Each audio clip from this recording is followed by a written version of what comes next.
just yesterday that we were with you, but it's been a long yesterday. You've got Martin Green with me. It's the Premier League Future Show. Now, if you like this video, then please subscribe, press the button and ring the bell. You're going to hear that from right the way through the season to May on the Premier League, on La Liga, Bundesliga and Serie A.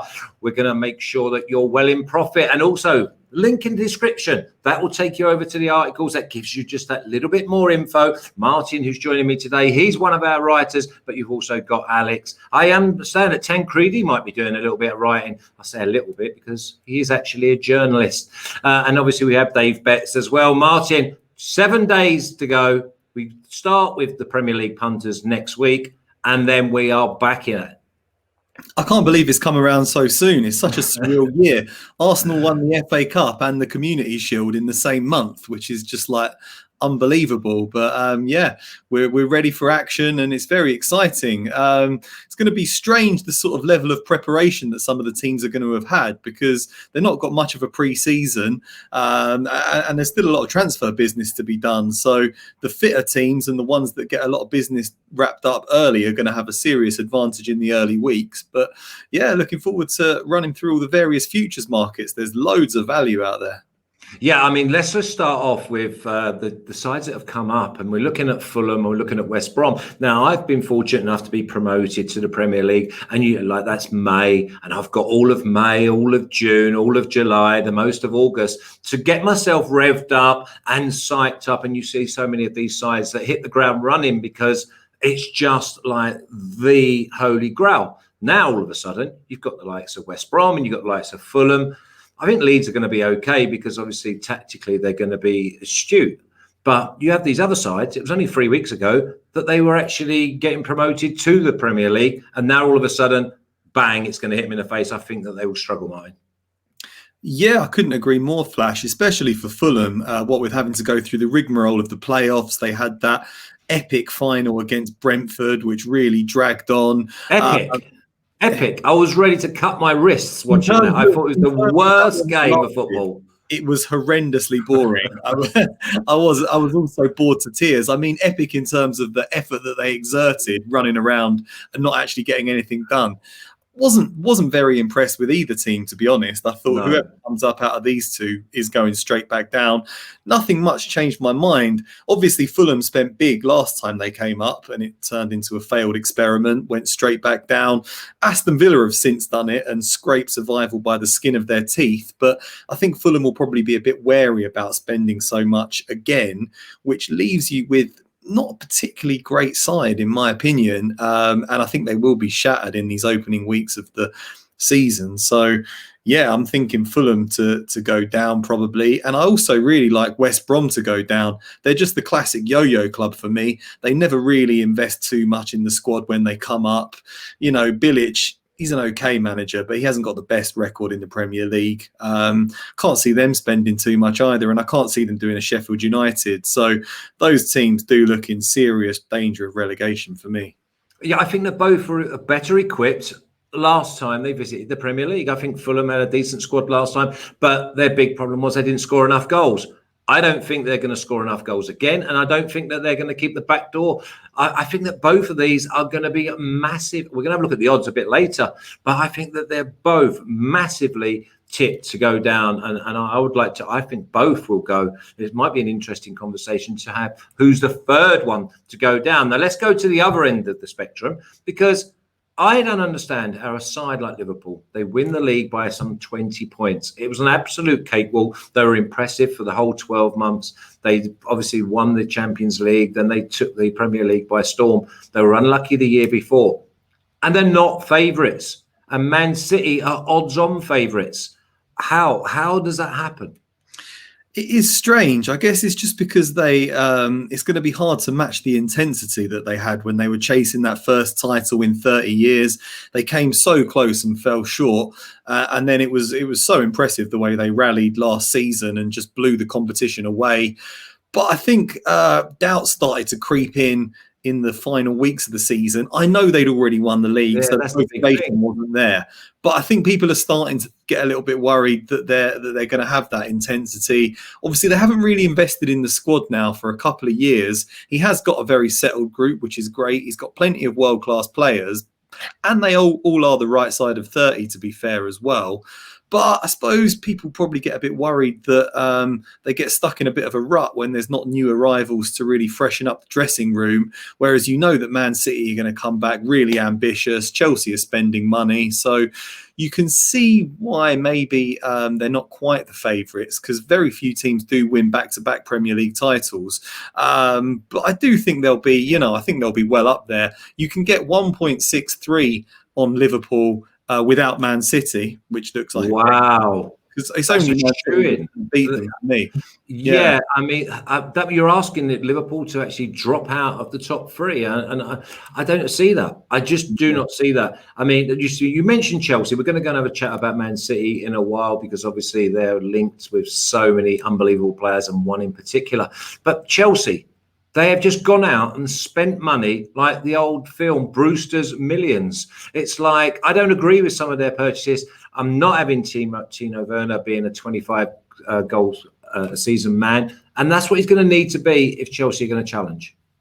Yeah, I agree that they've just whipped out the checkbook, but they're not, maybe making the most astute purchases. Obviously, we all know that they couldn't spend last summer because of the transfer ban. They sold Hazard, so they did have cash to burn. But you would have expected maybe different recruitment, particularly when they look weak at the back for large parts of the season. And they've only really signed a very aging Thiago Silva, who was phenomenal a few years ago, but perhaps has declined now. It's a bit of an interesting one, Timo Werner, because they've signed so many strikers that looked amazing and then didn't really happen for Shevchenko, didn't happen for Torres, didn't happen for Morata. So there's a worry that could happen again.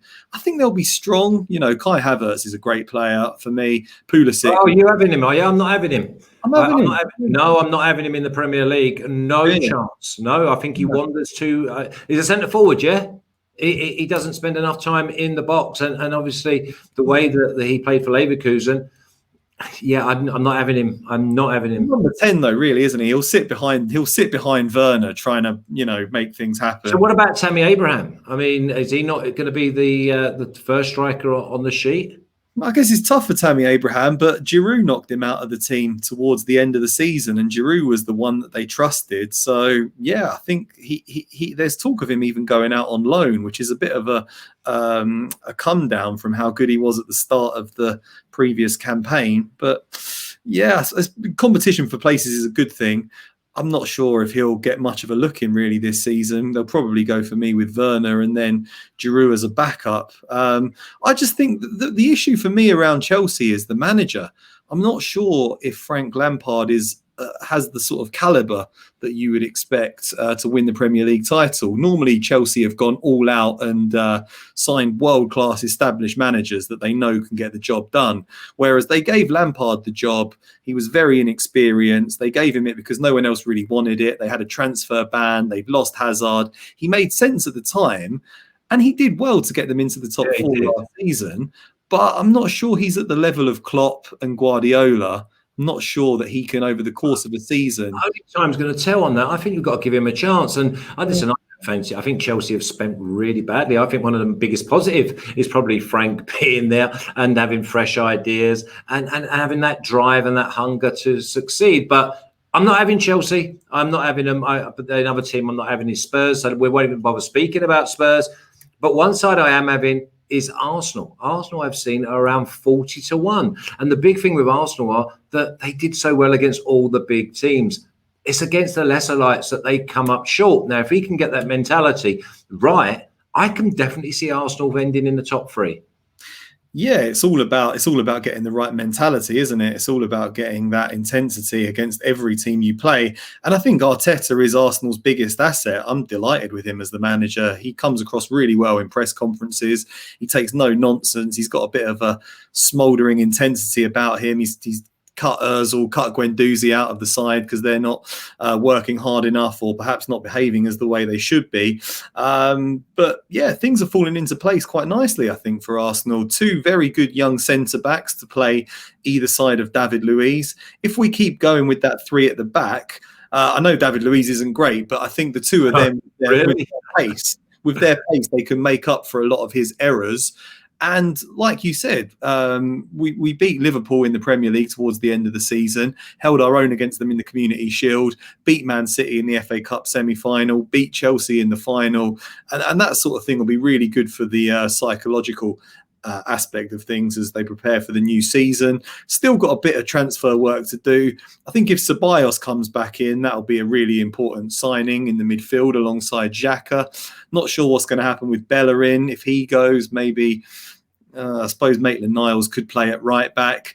But I think Arsenal got options and they score goals. You know, Aubameyang's always going to score you goals. Yeah. Pepe in his second season will probably be more dangerous. And there's some good young players coming through as well. So I probably can't sit here and say Arsenal are going to win the title, but you can get odds of 3-1 on them to finish in the top 4. Which that's a great bet. That's a great bet. Plus 300. That is a great bet because I've got big question marks over Spurs. I mean, Chelsea, they might come out with the old, it's going to take a season for everyone to settle and find my best team. But at the top of the tree is Man City. Now, we know what Man City are all about. They're minus 120. They've got goals galore. If they have a fit squad and all their stars play week in, week out, then at minus 120, is that value? It's so difficult. I really do think they can win the league. It's really hard to say because we don't know if they're going to sign. If they sign Messi, right, they could blow. He's a one-man team, is he? So you'd say that if they don't sign him, then you wouldn't bet Man City to win the league. But if they do sign him, then you would. Let me tell you now, if they sign Messi, they're going to be minus 160. Yeah, I think, I mean, he's a great player. He'll fit in really well with Guardiola's system. It would be amazing to watch him playing with De Bruyne and Bernardo Silva and the way they play.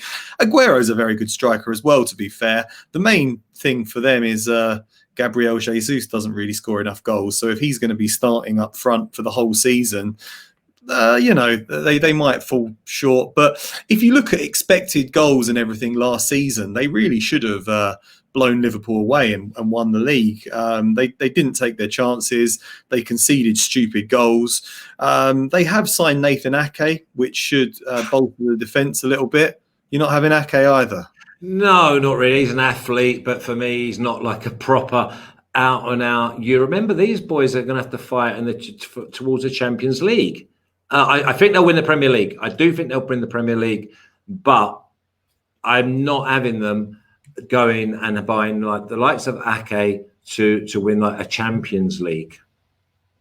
No, they always seem to fall just short in the Champions League. I'm not sure what it is. Because they can't defend. They cannot defend against these teams. These teams are happy to sit back and wait. And Leon did them. Atlanta showed them a clean pair of heels during the group stages.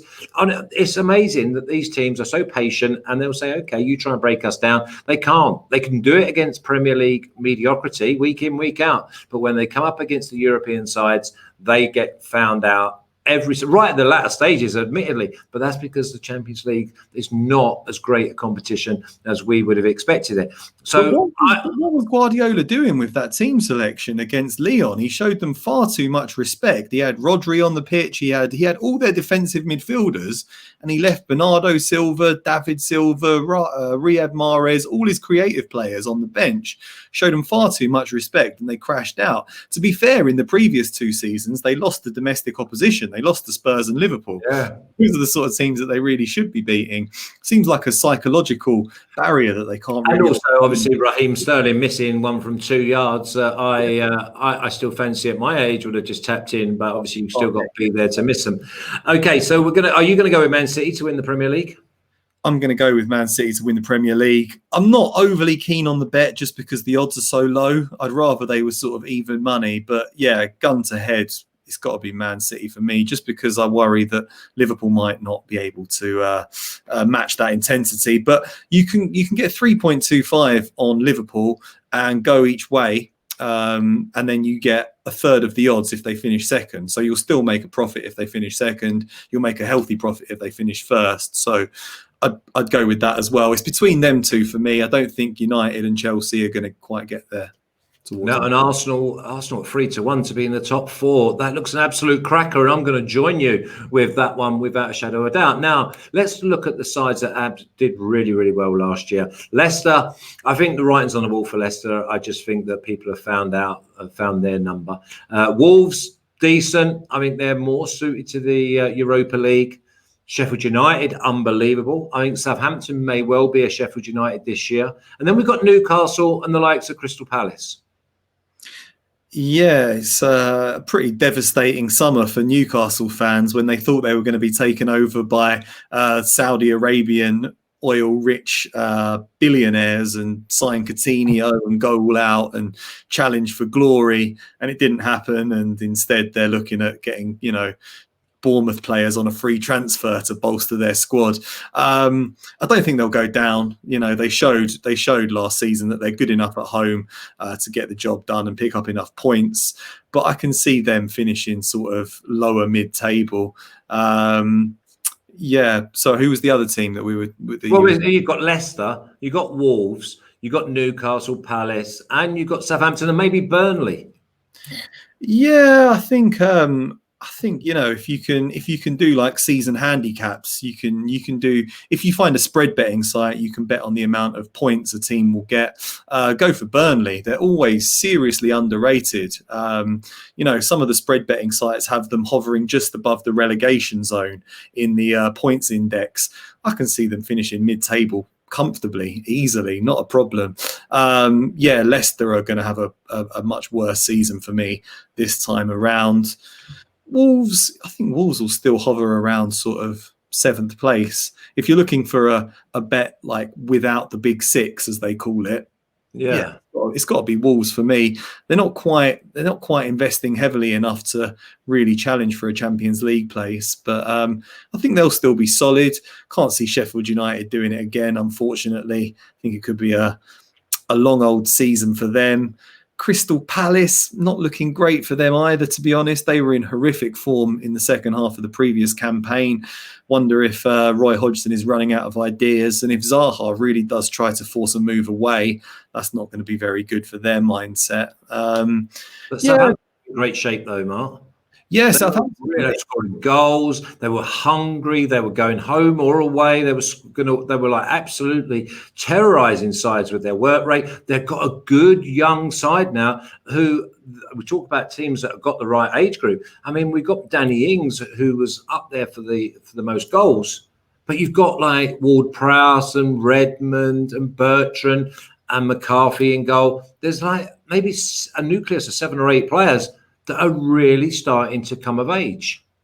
Yeah, the recruitment at Southampton for several years has been really good. They always when they bought me. I think that was a very shrewd signing. Yeah, I was cheap at 1.3 million in the early 90s. No, but I've got Southampton to finish in the top 10 at 2.63. I think that's great. It's plus 163, 160. I think that you're definitely going to get around for your money. I think there's plenty worse sides that are going to struggle. I think Southampton top 10, Mark. I think, yeah, I like that. I like the Arsenal plus 300 to be top 4. Man City to win. We like West Brom and we like Fulham to go down, both around even money. I think that's an absolute gift. If I had to say to you which is the third team to go down, who would it be? I'd probably go for Aston Villa, plus 175. 3.0, yeah, plus 175, plus 200. I think you can get on them. I think that's been a very popular bet among the betting public. The odds have gone down since I last checked, but they only scraped survival very narrowly last time around. Very fortuitous, actually, that they managed to beat Arsenal and then Arsenal hammered Watford in the previous. Was it Sheffield United? If the Sheffield United goal would have stood, would they have gone down? Of course, they would have gone down. Yeah, they would have been well down. Yeah, you're right. That was extremely lucky. A terrible, not even a decision, was it? It was Hawkeye. Hawkeye had a day off and fell asleep. They stayed in the Premier League. You can imagine why Bournemouth would want to sue Hawkeye over that, because they'll lose Yeah, the negligence is just that there's just no case to answer. What about goals? This is one that people like to get involved in. The top goal scoring market. I mean, you're going to have your Vardy, your Salah, your Sterling, your Aguero, Aubameyang, Lacazette. Who takes your fancy? Has to be Aubameyang for me, definitely. Harry Kane would be the one that you would look to, but so injury prone at the moment. He's on his own as well, isn't he? Yeah, especially in a Mourinho system. Can't see him doing it. Aguero as well, too injury prone. Salah sort of his goals aren't. He's not quite tearing it up like he was a couple of years ago. Has to be Aubameyang for me. He's so dangerous, so devastating in front of goal. I know the issue is that he plays out wide, but so do Mane, so do Aubameyang, so does Salah. I just think he's the main man for Arsenal. He's going to get plenty of chances, and he's the captain now, so you can't really leave him out of the team, which Unai Emery used to put him on the bench quite a lot and play Lacazette down the middle. I just think, he's got really good timing getting into the box. Whereas, other teams are going to rotate more. We said at Chelsea, Timo Werner and Abraham and Giroud. Whereas I can see Aubameyang playing 38 games and can see him finishing top scorer. So let me just get the odds on that. You've got seven. Plus 650, plus 700. Yeah, you've got plus 700. And you can go each way. Yes, first three. You get quarter of the odds on first four. 7-4 plus 175 a place. So so even if he finishes second, third, or fourth, you'd still get a significant profit. So that looks like a great option to me. I don't know who are you thinking for the Golden Boot? I'm going for Danny Ings. I'm going to go almost Vardy-esque. You know that if he's fit, he's going to play every game. They're creating more chances. He scores nearly every single week. I think last season he come like joint or maybe third in the race? I just see him playing every week, and I see him being on the score sheet whenever Southampton score. So, and I think he's at plus 2,200, which is like just over 5-1 a place for the first four. I think he plays. I mean, as long as he stays fit, I think last year was a season for him to get under his belt, get strong. He's going to push for England. I think that he could well be the next Jamie Vardy. I think he'll get a chance with England. So for me at plus 2,200, I'm going to go for Danny Ings, and I think the value's there. Each way, 1, 2, 3, 4. Can't see him being out of it. No, I like the sound of that. He was brilliant when he burst onto the scene, wasn't he? Yeah. And then obviously Liverpool signed him thinking they'd have a great player on their hands. Sadly, injury ruined his time at Anfield. But since he's been given a regular run of games at Southampton, he's been a real revelation. No, I agree that he'll be well up there, and that looks like a very good price. It's always the problem with that market. Someone can get injured, miss a load of games, and you never know what's going to happen, which is why it might be good to cover a few different options. Get on Ings, get on Aubameyang, a couple of each way bets, and I think you got some really good value there. Okay, well, Freddie, can you just put up the graphic, please, so that we can just give everyone a little rundown? So we've gone with a winner of Man City at 125. We're both in agreement. Relegations, we're going to go with West Brom at plus 110. It's a gift. Fulham, plus 100, a gift. And it's plus 300 if you put them in a parlay, which I am definitely going to be doing as well. Top scorer, Aubameyang at plus 600. You can get plus 700, so make sure you shop around. And Danny Ings at plus 2,200. You know me, greed and value. And our surprise teams. Now, we didn't confer on this. And Martin's gone with Arsenal. I've gone with Arsenal. And that builds up to a plus 300 for Arsenal to be in the top four.